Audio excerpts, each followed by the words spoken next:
इस समय उत्तर प्रदेश की सियासत में गजब का तूफान मचा हुआ है। सभी दलों में अपने वर्चस्व को लेकर सियासी जंग छिड़ी हुई है। बीजेपी के साथ जुड़ी पार्टियां अपना जनाधार बढ़ाने की कोशिश कर रही हैं, क्योंकि बीजेपी के साथ आने के कारण कोर वोट बैंक ने भी अपनी पार्टी से दूरी बना ली है, जिसको लेकर पार्टियों में हलचल बढ़ गई है। बीजेपी के साथ ही पार्टी रालोद की मुश्किलें बढ़ती हुई नजर आ रही हैं। उनके साथ ही उनका साथ छोड़कर पार्टी को अलविदा भी कह रहे हैं। हम इस खबर में जानेंगे कि 2027 विधानसभा चुनाव से पहले रालोद का कुनबा क्यों बिखर रहा है। क्या रालोद के कोर वोटरों में शामिल जाट मुस्लिम साथ छोड़ रहे हैं? बीजेपी से गठबंधन का रालोद को फायदा या नुकसान हुआ है? इस पर भी हम चर्चा करेंगे। नमस्कार, मैं सुष्मिता मिश्रा। आप देखना शुरू कर चुके हैं 4 PM न्यूज नेटवर्क। दोस्तों, राष्ट्रीय लोकदल की कमान तीसरी पीढ़ी के जयंत चौधरी के हाथों में है। वर्तमान में रालोद के 2 सांसद लोकसभा में हैं।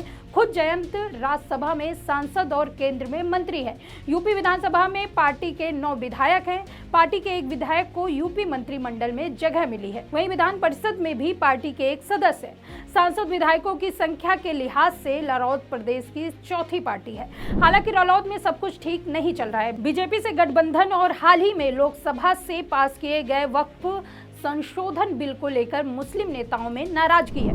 पिछले 1 साल में पार्टी के 7 बड़े चेहरे पार्टी को अलविदा कर चुके हैं। आपको बता दें कि रालोद के प्रदेश महासचिव शहजेब रिजवी ने न सिर्फ पार्टी छोड़ी, बल्कि जयंत पर भटक जाने और मुसलमानों से विश्वासघात का सीधा आरोप लगाया। मेरठ से ताल्लुक रखने वाले रिजवी ने कहा कि जयंत चौधरी उस समुदाय को धोखा दिया है जिसने उन्हें आंखों का तारा बना रखा था। वक्फ बिल पर समर्थन से हम आहत हैं। बता दें कि शहजेब वही नेता हैं जिन्होंने 2020 में एक आपत्तिजनक फेसबुक पोस्ट करने वाले युवक के सिर पर 51 लाख का इनाम घोषित कर दिया था। अब वे आजाद समाज पार्टी काशीराम से जुड़ गए हैं। शहजेब ने इस्तीफा देते समय जयंत चौधरी पर सियासी हमला बोला था और शहजेब ने कहा था कि उनके सभी विधायक वहां से जीते हैं जहां मुस्लिमों का अच्छा खासा वोट बैंक है। 2027 के चुनाव में ही सब कुछ पता चल जाएगा। मुसलमानों को इन्हें एहसास कराना चाहिए कि हमने आप पर भरोसा किया, लेकिन आप हमें छोड़कर चले गए। वही हापुड़ के जिला महासचिव भी वक्फ संशोधन विधेयक के समर्थन करने के बाद पार्टी से अलग हो गए और उन्होंने जयंत चौधरी के रुख पर नाराजगी जताते हुए कहा कि रालोद से भारी मन से इस्तीफा देने का निर्णय लिया। यह निर्णय मेरे लिए आसान नहीं है, लेकिन पार्टी के नेतृत्व, नीतियों और आपने जिस तरह से मुसलमानों व अन्य वंचित समुदाय की उपेक्षा की, उसके बाद यह मेरा नैतिक कर्तव्य बन गया कि रालोद पार्टी का दावा था कि वह सभी समुदाय को साथ लेकर चलेंगी, लेकिन आज पार्टी सत्ता मोह में भूल चुकी है कि रालोद के रुहेलखंड प्रांत के क्षेत्रीय उपाध्यक्ष रहे शमशाद अंसारी ने सैकड़ों समर्थकों के साथ इस्तीफा दे दिया।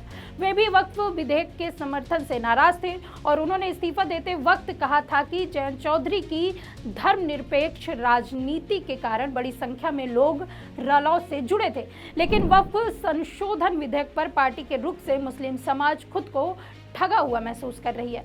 आपको बता दें कि लोकसभा चुनाव से पहले बीजेपी से गठबंधन के बाद पार्टी के राष्ट्रीय उपाध्यक्ष शाहिद सिद्दीकी ने इस्तीफा दे दिया और उन्होंने अपने इस्तीफे में लिखा था कि मैं जयंत चौधरी जी और आरएलडी में अपने साथियों का आभारी हूं। आज जब भारत का संविधान और लोकतांत्रिक ढांचा खतरे में है तो मैं खामोश रहना पाप समझता हूं। मैं जयंत चौधरी का आभारी हूं, पर भारी मन से रालोद से दूरी बनाने में मजबूर हूं। भारत की एकता, अखंडता, विकास और भाईचारा सर्वप्रिय है। इसे बचाना हर नागरिक की जिम्मेदारी और धर्म है। शाहिद जयंत के पिता अजीत सिंह के करीबी थे। वे रालोद में 6 साल रहे, जबकि पार्टी के युवा शाखा के प्रदेश प्रमुख रोहित जाखड़ ने भाजपा के पूर्व सांसद ब्रजभूषण शरण सिंह के बेटे को लोकसभा में केसरगंज से टिकट मिलने से नाराज होकर इस्तीफा दे दिया। तब खिलाड़ियों ने ब्रजभूषण के खिलाफ कई गंभीर आरोप लगाते हुए मोर्चा खोल रखा था और उन्होंने इस्तीफा देते हुए कहा था कि भाजपा बेटियों की अस्मिता से खिलवाड़ कर रही है। वे राष्ट्रीय लोकदल की नीतियों से आहत हैं। रालोद के राष्ट्रीय कैंपेन इंचार्ज प्रशांत कन्नौजिया ने भी लोकसभा 2024 में उन्होंने प्रधानमंत्री नरेंद्र मोदी को तानाशाह बताते हुए पार्टी से इस्तीफा देकर कांग्रेस में शामिल हो गए। और उन्होंने जब सोशल मीडिया पर इस्तीफे की कॉपी पोस्ट करते हुए लिखा था कि मुझे नरेंद्र मोदी में श्रद्धेय चौधरी चरण सिंह नहीं बल्कि एक क्रूर तानाशाह नजर आता है। 700 किसानों की शहादत के लिए जिम्मेदार लखीमपुर खीरी में गाड़ी से कुचलने वाले और महिला पहलवानों को प्रताड़ित करने वालों का साथ दिया तो मानवता के साथ देश के साथ गद्दारी होगी।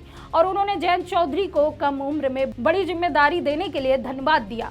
वहीं रालोद के राष्ट्रीय प्रवक्ता रहे भूपेंद्र चौधरी ने भी मुस्लिम समुदाय की अनदेखी का आरोप लगाते हुए इस्तीफा दे दिया। और उन्होंने इस्तीफे में लिखा था कि मुसलमानों के कारण रालोद में जान पड़ी थी, लेकिन भाजपा से गठबंधन कर उन्हें धोखा दिया गया। आपको बता दें कि रालोद को 2022 यूपी विधानसभा चुनाव में कुल 8 सीटें मिली थी, जबकि उसने 33 सीटों पर सपा के साथ गठबंधन करके चुनाव लड़ा था। रालोद सपा गठबंधन ने पश्चिम यूपी की शामली मुरादाबाद सीटों पर 100% और मेरठ मुजफ्फरनगर बेल्ट में शानदार प्रदर्शन किया था। वहीं पश्चिमी यूपी के 24 जिलों में 126 सीटें, 2017 में बीजेपी की 100 सीटें आई, 2022 में बीजेपी की 85 सीटें आई। हालांकि जो लोग सपा रालोद गठबंधन के लिए 100% सीटें जीतने की उम्मीद कर रहे थे, उन्हें परिणाम से झटका लगा।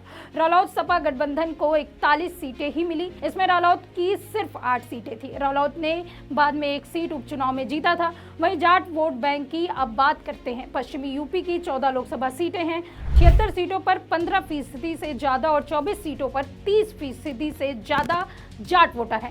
मुजफ्फरनगर दंगों के बाद बीजेपी ने 2014 के लोकसभा और 2017 के विधानसभा चुनाव में वेस्ट यूपी में बम्पर सीटें जीती थी। उसके बाद जाट वोट रालोद से छिड़ककर बहुतायत में बीजेपी की ओर ट्रांसफर हो गए। हालांकि 2022 के विधानसभा चुनाव से पहले किसान बिल के चलते वोट बैंक एक बार फिर बटकर रालोद की ओर आया। सपा के साथ गठबंधन में मुस्लिम जाट समीकरण से रालोद को 8 सीटों पर जीत मिली। यूपी में सपा, बसपा और रालोद सिर्फ अपने अपने जाति आधार वाले वोटों के साथ प्लस मुस्लिम वोटों के इर्द गिर्द पूरी तरह राजनीति करती रही है। रालोद पूरी तरह से पश्चिम यूपी आधारित पार्टी है। उसके सियासी आधार भी जाट और मुस्लिम वोटों पर टिका है। पश्चिम यूपी की सियासत में जाट, मुस्लिम और दलित काफी अहम भूमिका अदा करते हैं। रालोद का कोर वोट बैंक जाट मुस्लिम माना जाता है। अब मुस्लिम वोटर छिटक चुका है। अकेले जाट वोटरों के सहारे जयंत चौधरी कुछ खास नहीं कर पाएंगे। पिछले लोकसभा से ऐन पहले रालोद ने भाजपा से गठबंधन किया, लेकिन कार्यकर्ताओं के बीच वो अंडरस्टैंडिंग नहीं दिखी। यही कारण रहा है कि पहले चरण में 8 सीटों पर चुनाव हुआ, उसमें से 6 सीट भाजपा गठबंधन हारी थी। बिजनौर रालोद के खाते में और पीलीभीत सीट भाजपा ने जीती थी, बल्कि सहारनपुर, मुजफ्फरनगर, कैराना, मुरादाबाद, रामपुर सीट पर सपा कांग्रेस ने कब्जा कर लिया था। वहीं अब देखना होगा कि 2027 के विधानसभा चुनाव में रालोद से छिटके वोटर किस तरह शिफ्ट होते हैं, या तो आने वाला वक्त ही तय करेगा। इस खबर में फिलहाल इतना ही। ऐसी तमाम राजनीतिक खबरों के लिए बने रहिए 4PM न्यूज नेटवर्क में।